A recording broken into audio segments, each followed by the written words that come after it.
Good morning. I'd like to call the Calbright College Board of Trustees Executive Committee meeting to order.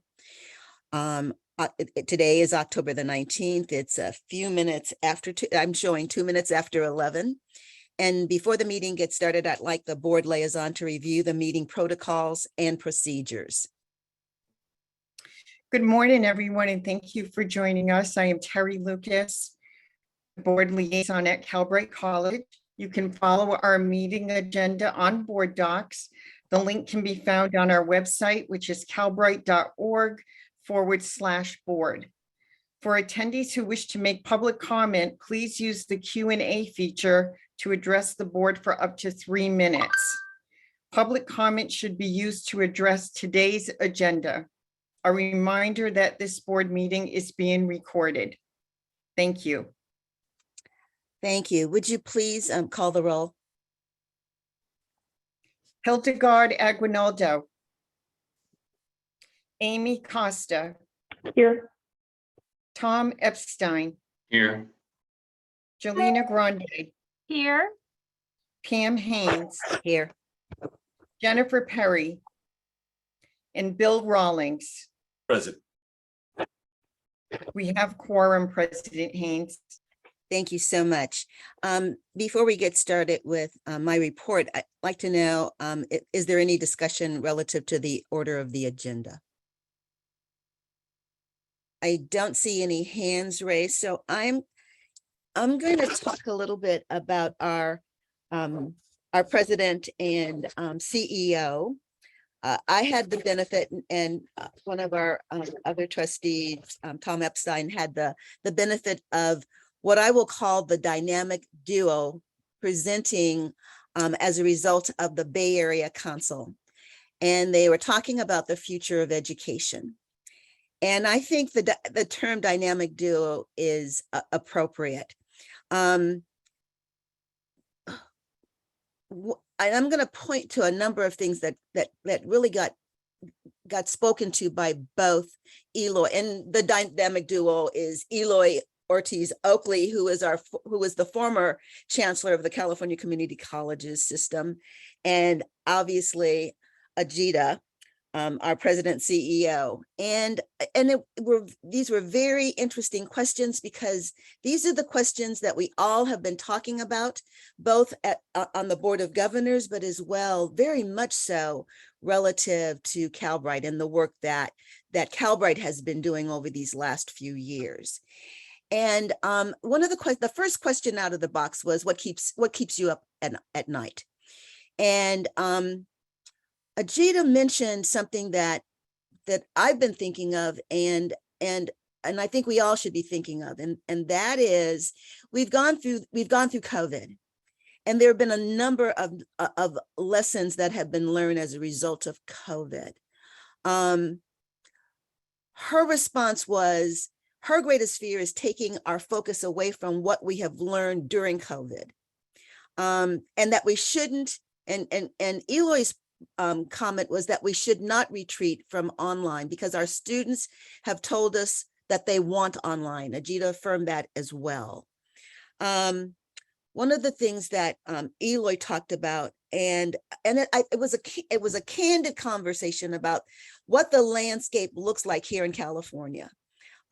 His response was, one of his greatest fears was the rapid changes in the workforce, and whether or not our public systems will be able to adapt quickly. And I think for our sister colleges, that's a real critical question. And some are farther along than others. But I got to tell you, here at Calbright, that is something that is embedded. It's baked in to what Calbright is all about. It's one of the reasons why we are here today. I think why we have been able to stave off those detractors. And then there were a couple of other things that caught me, and which I know I agree with. And one of those was, and I think you said this, Ajita, we need to personalize education for individuals. We need a flexible calendar, flexible hours. Students want value for the time they are spending, and they want to know what they end up with has value. And I might be paraphrasing that a little bit, but I know that some of those are the conversations that now the system has to come to grips with the loss of so many students of color and the difficulty in getting them back. And so that is the work that Calbright is leading the way relative to that.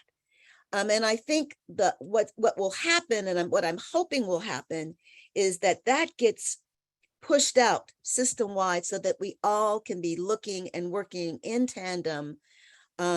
Because if we don't, then we will not meet the governor's plans, economic development and workforce development. And so we really do have to really think about these issues. And I think Calbright is one of those bright shining stars that will help us do that. And then she went on to say that Calbright has focused in on listening to the voices of students, and that, and this is her, that we need to serve and have, and we need to serve them in a way that they become successful. She pointed to, and we all are beginning to understand, but not necessarily integrate, this need for flexibility. Calbright is at the pinnacle of what that looks like. And our other systems are going to have to do that too, if they're going to be successful with these populations of students. And she went on to say, and you can correct me, Ajita, you can correct me after this, because I might be putting words in your mouth, but flexibility is at the core of why someone is successful. And the support systems, and there is definitely need for those support systems, but at the end of the day, the support systems will be telling students, and are telling our Calbright students, you can do this. At those pain points, it is about bringing them back to, you can do this. And I can't tell you how many students I've heard say that, and how many faculty I've heard say, listen, I've told students that they can do it because they were at a pain point where they wanted to give up. You can do this, 4 words that can change the trajectory of whether or not our students drop out, stop out, give up. And so we need to understand where those pain points are. That means we have to stay engaged in the movement of our students along that journey. And so I'm going to close with 2 other things that I have said in a crisis to faculty in particular, because they were the ones in my meeting, and it wasn't at the Board of Governors, it was as a trustee when AB 705 was implemented, and there was some real anger around that. And one of the things I had to push back on was that, yes, we need faculty. Absolutely. You're in the classroom. We need educators. Yes, you have the skills, and you need to continue to build the skills, but the voices we need to be more than just faculty. We all have skin in the game of our students, our adult learners being successful. We all bring skills. We bring expertise. We bring our own personal backgrounds to this work. And so no one of us can do this, but we have to do it together. And then I'll close with something that Eloy said was, and I can't remember sort of what he was responding to, but he sort of laid out 3 elements of success, and then the 4th one, and it was to provide service, to provide support, to provide intervention, and then to provide faculty diversity in the classroom. And so I'm closing the door, but I'm not locking it, and I'm just moving it closed, to say that it was very worthwhile. And I want to thank our president. She was a star. I didn't just think that, but Eloy thought that as well. And I suspect that anybody listening to our president would have said the same thing. We have a star among us who's really committed to this work, but committed to the students that we are serving. And with that, I'm sure that you have a president's report, Ajita. Thank you so much, President Haynes, for the very generous introduction. Vice President Costa and members of the Calbright Board of Trustees Executive Committee. When I began my leadership at Calbright, I quickly prioritized the need to establish basic policies and processes that would really serve as the framework for developing our organization in how we would build in the years ahead. And we've really focused on a lot of aspects of that, creating better enrollment management and student outreach protocols, program development guidelines, and procurement and purchasing best practices, to name a few areas. And so today I'm actually very pleased to mark another milestone in this critical work of developing the college, which is bringing forward a candidate for the role of Chief Financial Officer. Calbright CFO, in addition to leading accounting, payroll, and the fiduciary responsibilities of the college, will also play a really pivotal role in our growth. Charged with fiscal modeling, forecasting, and strategic budgeting, they'll advance in the continued development of our business model as we plan for the years beyond our 7-year startup. And for those fiscal structures and frameworks, those will be the things that serve as a part of the foundation on which we support our growing enrollment and our alumni ranks. Our student body has now surpassed 1,300 students, and it remains exceptionally diverse. We are reaching the students that the college was designed to serve. And I wanted to share a story about one of those students. One of those students is named Denise, and she worked at a nonprofit foundation in Eastern San Diego County when the pandemic hit. And when the world stopped, her work stopped, and it never started back up again. She was searching for ways to continue her education, to try and learn some new job skills, but also while caring for her elderly parents. To keep her family safe, she had to shrink her exposure circle. And so Calbright's online and flexible medium was exactly the solution for her. Not in my words, but in her words, she says, I've always used Salesforce as a consumer. And thought it would be interesting to use it as an administrator to try and get those job skills, which are, she knows to be important in the modern workplace. She worked closely with our career services team to update her resume while studying for the Salesforce Administrator Certification Test, which she just passed only a few weeks ago. And we're going to stay connected to her to help her see through this next chapter in her life. And again, like in her own words, she says, I feel like I've really been prepared to go out and to do something different with my life and with my new skills. And what was inspiring to me about learning about Denise was to hear her raise not just the value of her experience at Calbright, but to hear in her own words the confidence she feels and has to actually change her life. As the pandemic lingers and economic opportunity remains uneven and uncertain, it's students like Denise that really animate our mission as a college.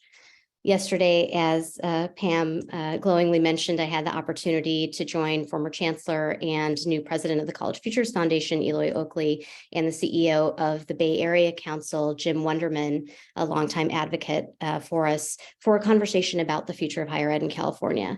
And across the wide-ranging discussion, a clear theme emerged, which is that students across the country are voting with their feet. They are telling us what they need. And what we actually need to do in this moment is listen. So more than a third of our students, as you probably know, are parents and caregivers.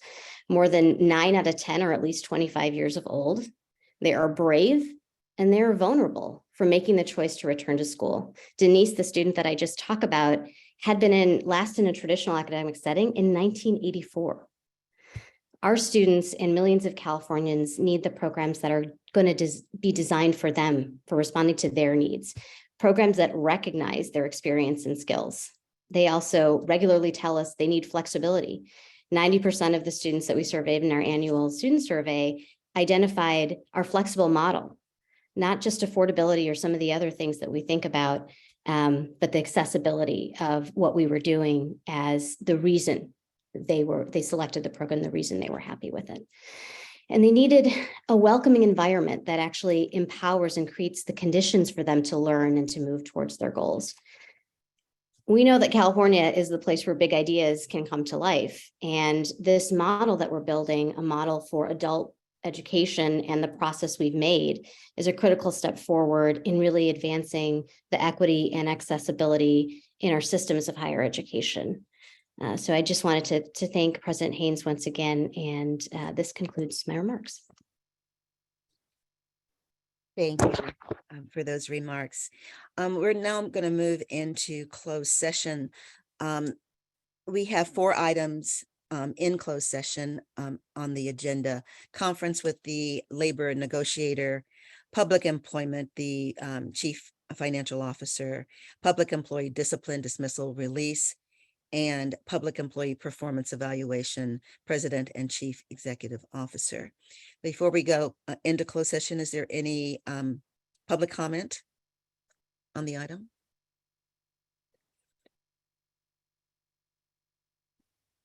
President Haynes, there is no public comment. Thank you. We expect to return from closed session in approximately 45 minutes. So I'll see everybody on the other side. Thumbs up. All right, thank you. I have 2 items to discuss. One, there in closed session, there were no actions taken. So we have completed that portion, but I need to go back to 1.2, which is a pledge of allegiance, and I'm going to have our Vice President lead us in the pledge, please. Great, thanks. I pledge allegiance to the flag of the United States of America and to the republic for which it stands, one nation under God, with liberty and justice for all. Thank you so much. So we are now at the consent calendar. Are there any public comments on the consent calendar? There is no public comments, President Haynes. All right, well then can I get a motion and a second to approve? This is Member Grande. I move approval of the consent agenda. Thank you. I'm gonna get I'll a second. second. Rawlings second. Would you please call the roll? Amy Costa, Aye. Tom Epstein, Aye. Jelena Grande, Aye. Pam Haynes, Aye. Jennifer Perry, and Bill Rawlings. Aye. Motion carries, President Haynes. Thank you. We're now moving to the action agenda. 4.1 is our chief financial officer, and we have Joe will be giving a presentation on that item. Good morning, President Haynes. I guess it's actually good afternoon now. President Haynes, Vice President Costa, and members of the board. Today, I'd like to ask for your consideration of Angelina Tolentino's candidacy for a new Chief Financial Officer. Angelito has spent over 5 years as a Chief Financial Officer at California-based nonprofit college. During his time there, he stabilized cash flows and instituted budgetary changes, which allowed the college to better forecast and plan. He's also directed financial modeling, which was instrumental in the college's expansion plans and was a key advisor to the investment decisions regarding their endowments. During his career, Angelito has gained a wealth of finance, accounting, and supervisory experience, including being a senior auditor, investment banking associate, and has led financial planning and forecasting for several large organizations. Additionally, he spent several years in the Philippines advising real estate clients on optimal real estate offerings and financing strategies. Angelito received his Master's of Business Administration from Carnegie Mellon University with a concentration in finance, and his Bachelor's of Science in Accounting from the University of Southern California. He also holds a California Certified Public Accounting license. I'm pleased to bring Angelito's candidacy forward for your consideration as our next Chief Financial Officer. So is this the we're going to be voting on that, but before we vote, do I need to outline? Yes. Thank you. All right, so the terms of the Chief Financial Officer agreement with Mr. Tolentino include a 3-year term beginning on November the 7th, 2022, and a base salary of $240,016.80 each year. A yearly salary adjustment beginning on November the 7th, 2023, in the amount equal to the actual funded cost of living adjustment for California community colleges. Membership in CalPERS and related employer contribution as set by statute, and health benefits as currently offered to current administrative employees. Leave rights consistent with other Calbright administrative employees. Is there any trustee discussion on this item? I see no hands raised. Is there any public comment? There is no public comment, President Haynes. Given those two questions answered, can I get a motion and a second to approve this contract? So moved. I have Epstein moving. Can I get a second, please? I'll second Costa. Costa seconding. Can you please call the roll? Amy Costa, Aye. Tom Epstein, Aye. Jelena Grande, Aye. Pam Haynes, Aye. and Bill Rawlings. Aye. Motion carries, President Haynes. Thank you. Our next action item is 4.2, the Board of Trustees and Executive Committee meeting dates for 2023. Carmen Drummond will be presenting. Thank you, President Haynes, Vice President Costa, and Board of Trustees Executive Committee. As you may recall, at the September 20th Board of Trustees meeting last month, I presented for review and discussion the Board of Trustees and Executive Committee meeting schedule dates for 2023. During last month's meeting, a fellow trustee requested changes to the dates during the months of February, June, and August. The attached schedule reflects the 3 requested changes. The 2023 schedule is being presented today for your approval. I'll open it up for any questions that you may have. Are there any questions by our trustees? Seeing no hands raised, is there any public discussion? There is no public comment, President Haynes. Then can I get a motion and a second to approve? So moved. Second. Okay, so Epstein moves and Rawlings second. Please call the roll. Amy Costa, Aye. Tom Epstein, Aye. Jelena Grande, Aye. Pam Haynes, Aye. Bill Rawlings. Aye. Motion carries, President Haynes. Thank you. Item 4.3 is the Calbright fiscal year 2022, 2023 marketing and outreach, and we have Brendan O'Callaghan presenting. Good afternoon, President Haynes, Vice President Costa. We're here to talk about my favorite thing, which is marketing communications at Calbright College. Fundamentally, what this item is a request for approval of dollars that are already in Calbright's budget. What I lack is the authority, which is why I'm seeking approval for it, to connect these dollars to the marketing firm that we have, which was the process of an RFP that was already previously approved, so that they can purchase ads on Calbright's behalf. And so this money would carry us through. It would go into effect if approved today. Would go into effect through the end of the fiscal year. But a couple of points of clarification I wanted to provide, maybe a little bit of context to inform any questions that you might have, is that so my goal, while I'm asking for $650,000 to be authorized, my goal and intention is to spend less than that out of these dollars. I'm looking for a little bit of flexibility and wiggle room. Because as you all know, we're developing new programs, and I want to have the flexibility and opportunity to build out marketing campaigns for them as they come online.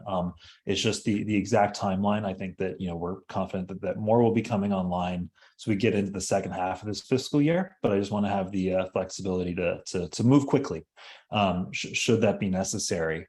And then also a couple of things we're marketing across the state. We're the only statewide community college, and so as part of that, 45 counties in California represented within Calbright student body. I'd love to get that number up to 58. It'd be a priority, but some counties have higher populations than others.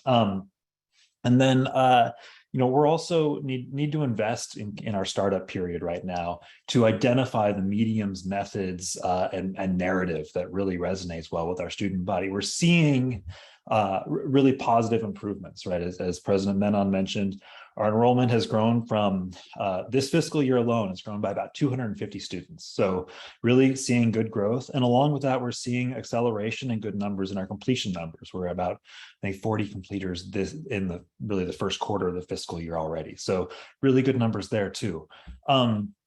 And while our enrollment has grown, our student bodies remained incredibly diverse. That it's about 92% are 25 years and older, and that's stayed pretty steady this whole time. But other numbers, we have seen female student body increase, and that's especially important given that the programs that we're marketing, Salesforce administration, IT support, those are fields that are historically male dominated. And so, we want to grow and be part of a diversity pipeline for the economy in California. And so, we've seen that, and then we're also seeing the percentage of bachelor's degree holders in our student body decrease as well. And it's gone from about 35% down to 28, and we're seeing that trend continue down. So all of those things tell us that we're on the right track, but we need to keep testing. We need to keep trying things out. So what we're thinking about and how we're approaching this is looking through the end of the fiscal year. There's a couple of things we've identified that are really quite effective. Paid search is probably our best performing marketing tactic. And if anyone's worked in marketing, it's probably not too surprising, because what we're trying to do there is tap into the psychology of someone that might be looking for something like Calbright. Someone who's searching for online certificates starting today, something like that. And what we want to do is optimize our website, optimize our landing pages, and the kinds of content, the kinds of marketing we're doing, so that those kinds of queries are leading to Calbright pages. And so we're seeing about 70% of our budget will be focused on paid search, most likely. We'll continue to optimize. Right now, our conversion rate is about double the industry standard, and cost per acquisition is double or half. It's twice as good as the industry standard. But really what we want to do is that's great news, but we want to keep improving. We want to base it, if we're doing better in the industry, we'll want to just do better every month. And to keep focusing on that. And so kind of thinking about what we want to do how can we support that? How can we nurture it? As Mr. Epstein has asked a couple of times now about search engine optimization. And so we launched our new website this past spring. And since then, over the last couple of months here, what we've seen is that search engine traffic, organic search engine traffic for our website has increased by 26% since that launch, which is pretty substantial. And in addition to that, and it's going up every month. And so it's not just that's not a static thing, but it's something that we'll see continue to improve, especially as we launch new programs, which allows us the ability to generate more content around those programs. So everything is really pointing in the right direction here, but we need the funding in order to just keep testing, keep iterating, so that someone that's sitting in my seat 15 years from now, maybe it'll be me, maybe it'll be someone else, but that they have a really solid playbook for this kind of endeavor, because we're building something from the ground up, and I don't have 50 years of institutional data to suggest exactly what I should do, but I think we're on the right track here. So with that, I'm happy to answer any questions you might have. Thank you, Brendan. Are there questions from our trustees? Comments? Well, that means that your presentation was spot on, if I don't have any questions. Outstanding, so thank you. Is there any public comment? There is no public comment, President Haynes. All right, then can I get a motion to approve and a second?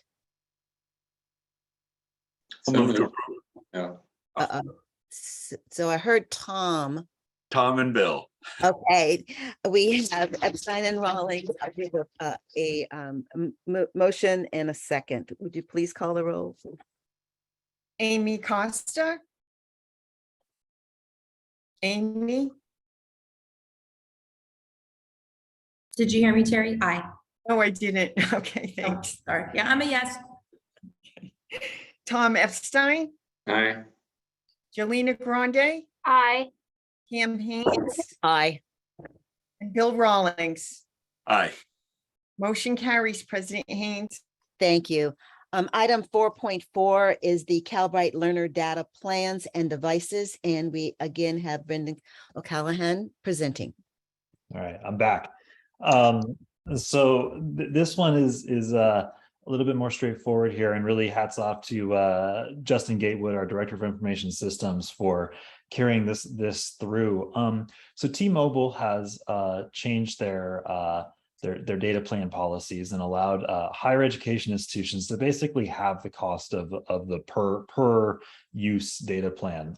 So having it bring into about $15 a plan.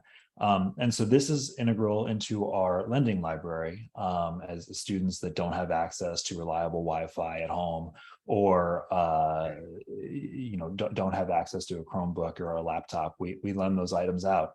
And so this basically in effect allows us to double the amount of hotspots we can provide while keeping the cost of the college the same as it has been historically.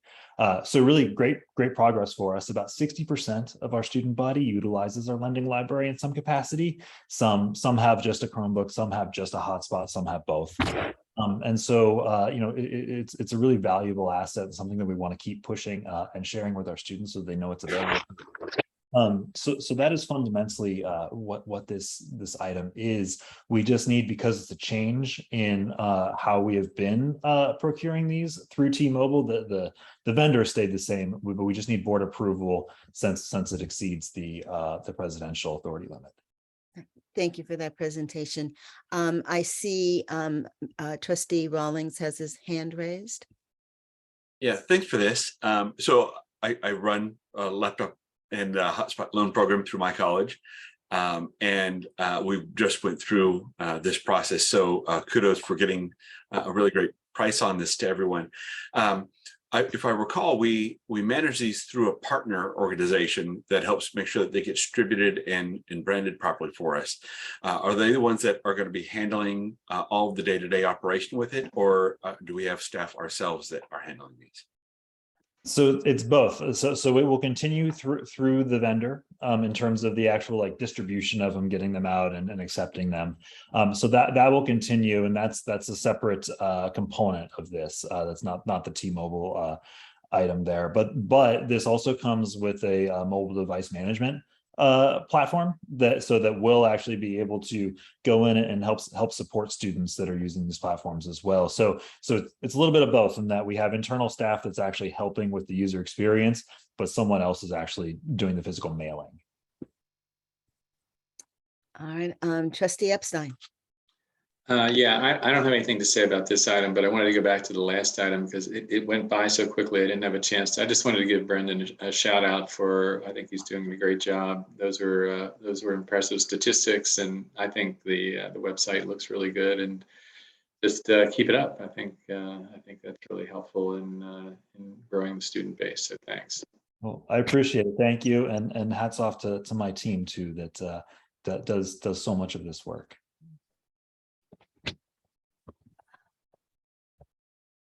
Oh, yes, Vice President Costa. Yeah, I need to bring up kind of a technical issue. In the addendum, it is listed that the Calbright principal place of business is 111 Broadway. That is not accurate.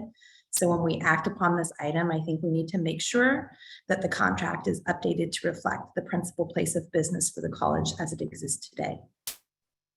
Thank you. Yes, and ironically, 111 Broadway is a place I worked in a past career. So yes, thank you. Okay, are there any other trustee questions? Doesn't look like it. Any public comment? There is no public comment, President Haynes. All right, then, no public comment. Then can I get a motion to approve in a second? I'd like to make a motion to approve the contract as amended to correct the principal place of business. All right, with that amendment, we have a motion. Who's second? I'm sorry. Rawlings second. Rawlings second. All right, please call the roll. Amy Costa, Aye. Tom Epstein, Aye. Jelena Grande, Aye. Pam Haynes, Aye. Bill Rawlings. Aye. Motion carries, President Haynes. Thank you. So we're now down to information item 5.1, which is reports on contracts and purchases. Carmen Drummond. Thank you, President Haynes. There are 12 contracts and amendments executed in September 2022, and a summary of purchases in September totaling $175,622.26. Happy to answer any questions if you have any. Trustee comments or questions? We have Epstein. Trustee. Hi, this is just an observation. For years, we've been looking at these contract or at the vendor name, and the note is always on whose credit card it was charged to. I think for the board presentation, we could drop the whose credit card it was charged to, and maybe even provide a little info on who the vendor is instead, because that information about the credit card isn't really helpful. So I've been meaning to say this for probably 5 meetings in a row, and I fell asleep. So that's just a thought. Thank you, Trustee Epstein. I know this is the most fun part of the board meeting every month, so we'll take note of that for the record. Thank you so much for the feedback. Thank you. I see no other hands raised from our trustees. Is there any public comment? There is no public comment, President Haynes. This is an information item, so there's no vote that needs to be taken. So we're now down to our constituency reports. And we have one from our Calbright Academic Senate, Michael Stewart. Hello, President Haynes and Vice President Costa and board members. And Tom Epstein, please stay awake. I will send Starbucks coffee gift cards your way. We'll keep you awake for this. I'll make this short and sweet for you. Calbright faculty is working hard to support our students, to support the new students coming in, to support the programs that we're trying to release. And the faculty has participated in the DEAC interviews. Our faculty worked very hard to make sure that we studied Calbright's culture, their mission statement, and that we were ready to answer all questions that were given to the faculty. They did a very great job. Our counseling faculty has launched workshops to help students with topics such as management, test preparation, and most importantly, test anxiety, which we feel that our students are beginning to suffer from. A lot of them have not been in college before or for a very long time. So when it came time for the CERT exams, we saw a lot of students who started to feel a little uneasy. Medical coding program has started their peer mentoring and tutorship program that has been launched. We currently have 2 peer mentors that are working with putting together resources and webinars for our students in the medical programming. Our DEI course is going through enhancements and has launched on 9/13/2022, and we're accepting incoming students into that program also. WF 510, which is an enhanced version of the WF 500, which was one of our initial courses at Calbright, is basically it's a 21st century skills course, and it has been revamped, enhanced with more videos, more student interaction, and more content that is up to date and is currently set up to enroll students when we roll that program out. For our CRM course, it's continued to include new content that is relevant to the current exam, as well as new interactive exam preparation materials, flashcards. We're looking at supporting some gamification in that, but we're also just trying to enhance student success and passing the certification exam. We're trying to eliminate the chance for, or the time for having to do a retake. So if we could front load the course with a lot of information, it helps when it's time for the exam part. IT 500 and IT 510, which is IT support 500 and cybersecurity 510. We have gone through major course integration. Our cybersecurity course launched yesterday, and the IT support and the cyber course is the first time and the first attempt that Calbright has done to follow the DEI. I got kind of lost there. To follow the CBE model of giving students prior knowledge credit. So we've created post-test for each of the modules in the course so that the students can assess out if they score an 80% or better and move to the next module, which will hopefully help our attrition rate and speed up our completion rate. So we're pretty excited about that. And cyber, just like with any new course that launches, there's a few hiccups. We're working through the hiccups, and we will use the information that we've learned from cyber when we roll out IT support within, I think it's going to be probably a month to a month and a half.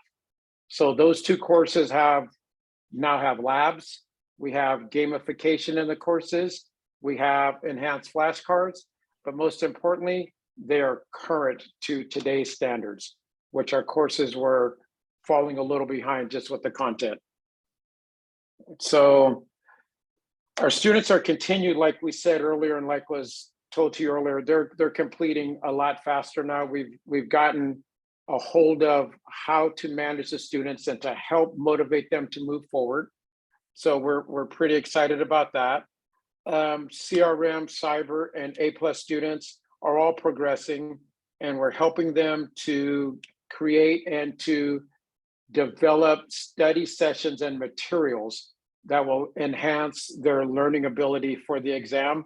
And we have started our Friday web chats again, which our students are now starting to come in and learn about, let's say, how to protect your web browser, how to lock down your cell phone, what cookies are good, what cookies aren't good, how to get rid of the caching, speed up your computers, which will kind of help alleviate some of the stress that our new technology students are putting on some of our IT support structure, right? Our IT department has held the full brunt of the students coming in with little to no IT experience.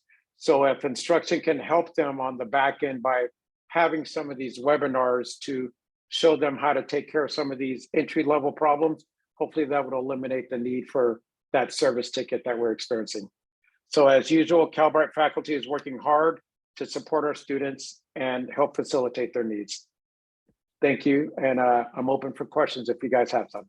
No, we're going to move on. I don't see any hands raised, but thank you, Michael. Okay, you're welcome.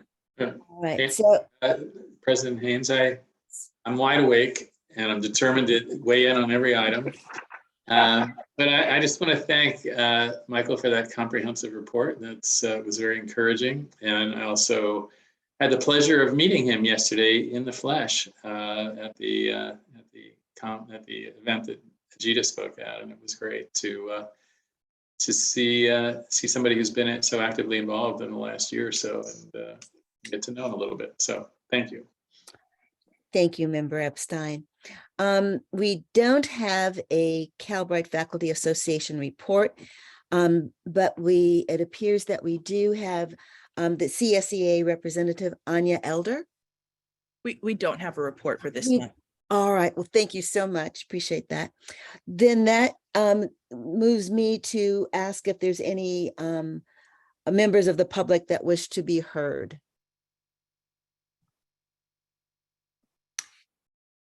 There are no members that wish to be heard, but I did want to make a comment, Anya, that you did submit a report for this month. So we did have that on board docs. Okay, I apologize. I'll connect with you afterwards to see what happened. And we'll have an opportunity to read it if it's on board docs. Okay. All right, thank you. With no other public comment, then this meeting is now adjourned. I want to thank everybody for participating.